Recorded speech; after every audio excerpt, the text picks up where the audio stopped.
It's great to be joined today by Tom Gjelten, who's the religion and belief correspondent for NPR News, also author of the book A Nation of Nations, a great American immigration story. Tom, it's so great to have you, and there's so many different places we could start given the discussion that's taking place right now around immigration policy.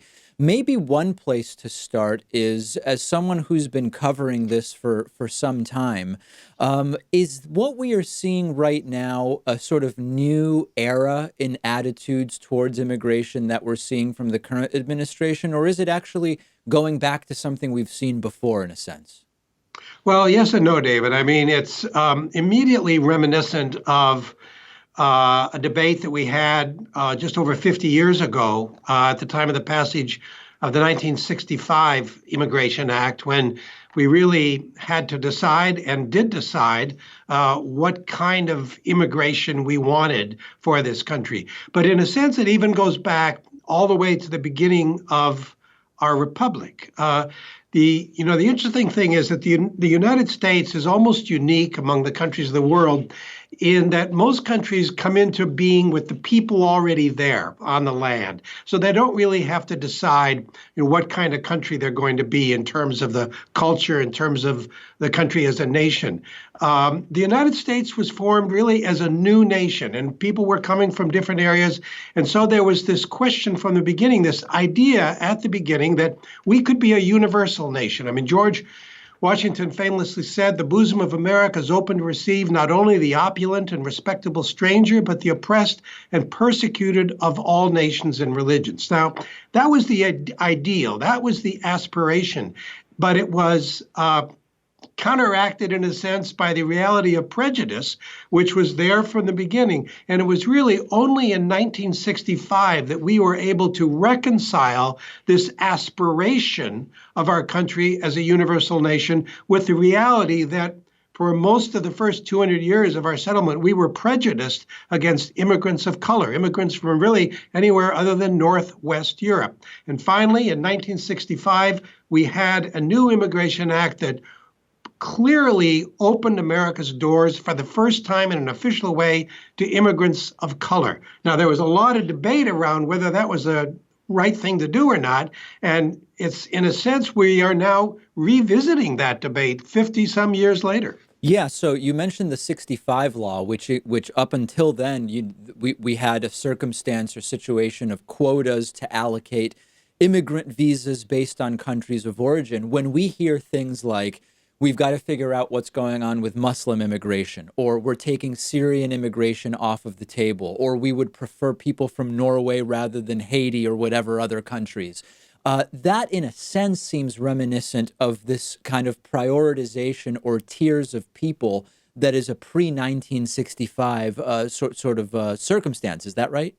Exactly right, David. And it's really interesting to me because, it's almost word for word in many ways the debate that we had in Congress in 1965 around the decision of whether to do away with national origin quotas. You might think that that debate was left behind, but strangely, we're hearing some of the very same words. I mean, if you go back to that 1965 debate, you had members of Congress saying, we really don't want immigrants from Africa. We don't want immigrants from Asia.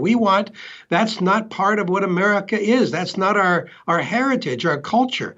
Those arguments were definitively rejected in the context of the Civil Rights Movement. The 1965 Immigration Act passed by a large margin. And yet here we are in 2019, 2018, hearing some of those very same arguments. I mean, when President Trump said that we don't want, as you suggested, we don't want immigrants from shithole countries, that was very close to what opponents of the 65 Immigration Act were saying at that time.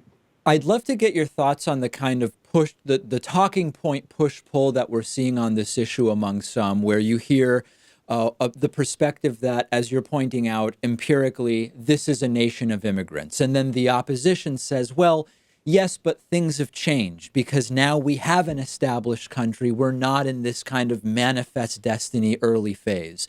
And then the other side comes back and says, well, hold on a second.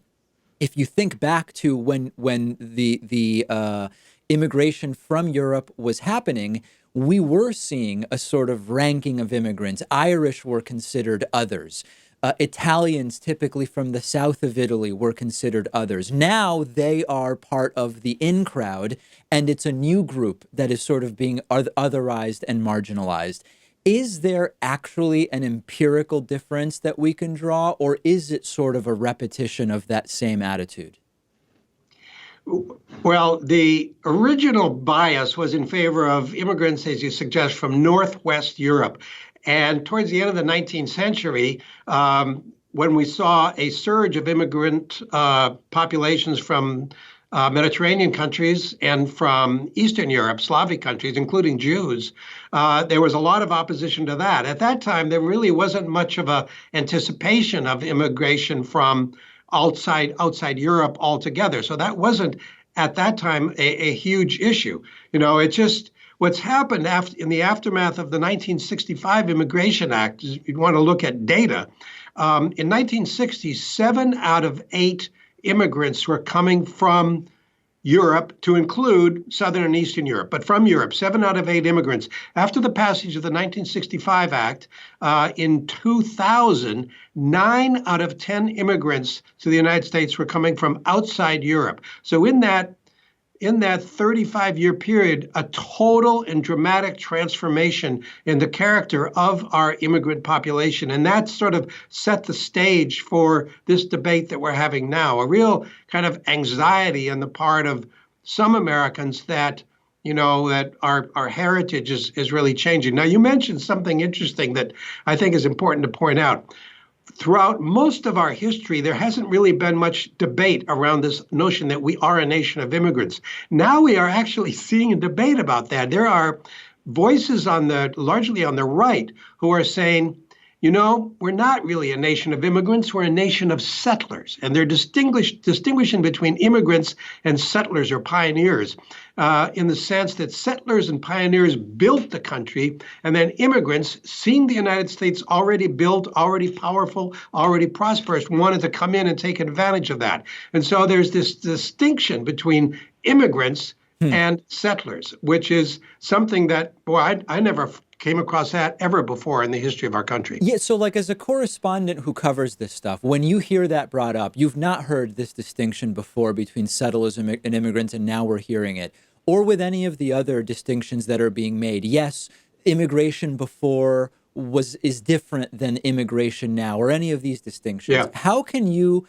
examine on as close to an objective basis as possible whether what underlies that is or may be racism or xenophobia, as some suggest, or whether the defense that, no, we're talking here about a country that has limited resources, and at a certain point, decisions have to be made about who gets to come in or who doesn't, or the idea of losing status or the driving down of wages, as the talking point goes. How can you as a reporter say, okay, I'm hearing the assertion, let's now examine what really is underlying it? That's a really astute question, David. And I would say that the important change or the distinction to be made is between those who are nervous about the numbers of immigrants coming in and fearing, therefore, that the sheer quantity of immigration could jeopardize, job prospects for native-born Americans. That is one concern. That's a concern about numbers. And then there is a concern about culture, which really has nothing to do with the numbers of immigrants coming in. It has to do with the kind of immigrants who are coming in.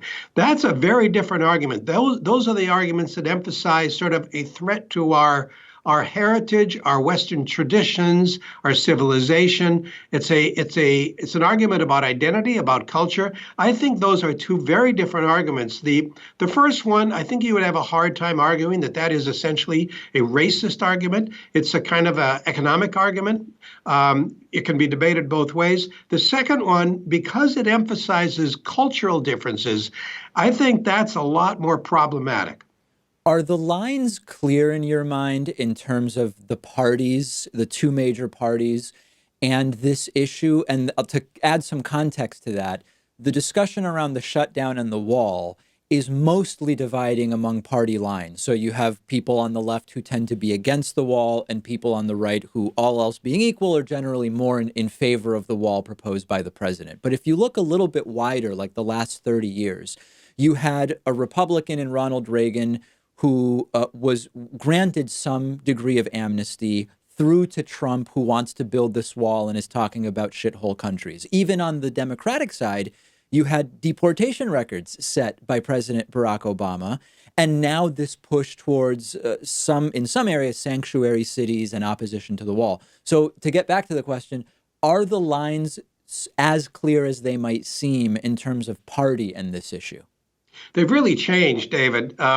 There is a strong argument to be made that the U.S. economy depends on immigrant labor, that immigrants actually, particularly now with a relatively low unemployment, that there's a real demand for immigrant labor. And if you look sort of traditionally at the arguments around the debate around immigration, you have groups like the U.S. Chamber of Commerce that has traditionally taken a pretty pro-immigration point of view. And, libertarian groups, Cato Institute is very much pro-immigrant. And the traditional Republican ideology has been much more aligned with these economic arguments from business groups like the Chamber of Commerce, and sort of seeing the contribution that immigrant labor makes to the economy. As the Republican Party has moved in a more sort of ideological direction to emphasize cultural issues, you really see a change in that regard. There's also been a change on the Democratic side.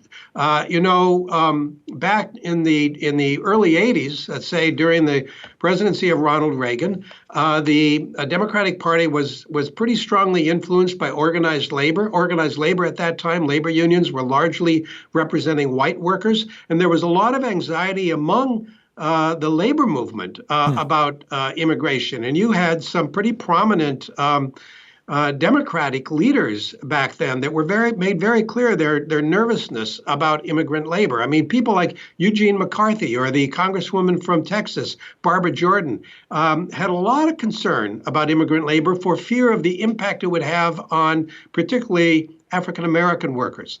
And now, as the economy has changed, the Democratic Party represents a lot more workers of color. You don't see that argument being made, the sort of the nervousness about immigration. You don't see that at all in the Democratic Party anymore. And conversely, in the Republican side, you see very few voices who are sort of making the traditional pro-immigrant argument that we associated with the business lobby in the past.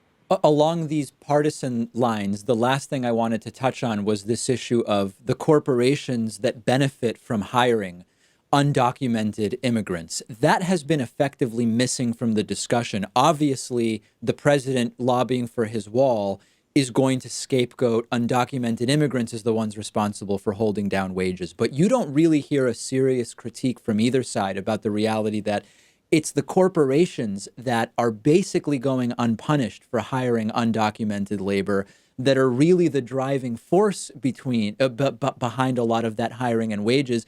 Is there just no political appetite to open up that can of worms? That's an interesting point.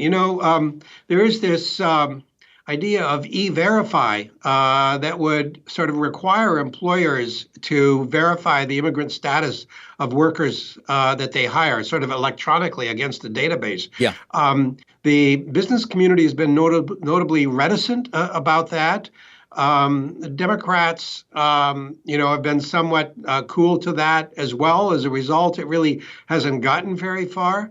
It's a little hard for me to sort of probe exactly why that is. We do know this, that the structure of our economy has changed dramatically in the last 50 years. We've seen huge growth in the service sector, and particularly in those parts of the service sector that do depend on low-skilled labor, whether it's yard work, lawn servicing and landscape, whether it's restaurant, the kind of service workers in restaurants, whether it's construction. I mean, the demand for unskilled labor, the kinds of jobs that immigrants are primed to fill, has really grown a lot. And that may be why, you're not seeing a lot of corporations or businesses right now leading the charge against undocumented workers because, they are employing them. No question about it. We've been speaking with Tom Gjelten, who's the religion and belief correspondent for NPR News. We're linking to his book, A Nation of Nations, A Great American Immigration Story. Tom, thank you so much for talking to me. It's been really interesting. Thank you, David.